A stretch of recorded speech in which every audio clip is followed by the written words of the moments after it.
Many years ago, an extremely important event took place in a small town in the western United States.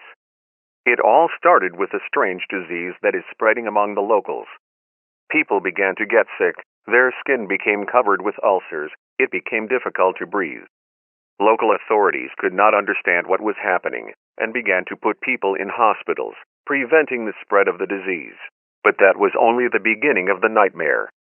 One night, when the city was plunged into darkness, someone started screaming in the main square. It was a man with a hood on his head. His screams were very loud. The man shouted that all the people in hospitals must be released, otherwise a terrible disease would kill them all. But that was only the beginning of the nightmare.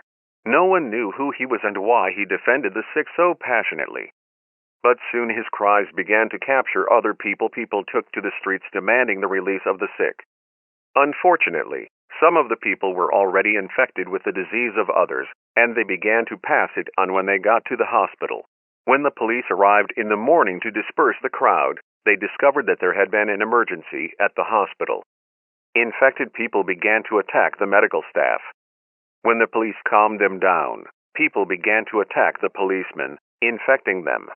The disease quickly spread throughout the city, and many people began to die. No one knew how to treat this disease, and the few inhabitants of the city died.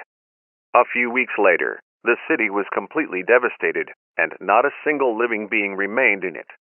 A strange silence hung throughout the city, broken only by the groans of the dying and the sounds of blood flowing from their bodies.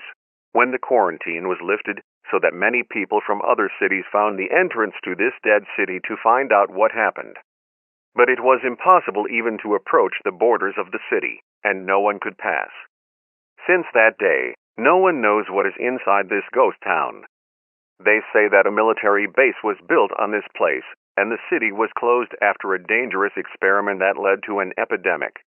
But no matter what happened, many people believe that the ghost town is under a curse and that the people who died here cannot leave until the living uncover the secret of this place. Many continued to stubbornly penetrate the dead city, but no one has returned from it. This place remains a mystery, surrounded by mystery and fear, which still scares people.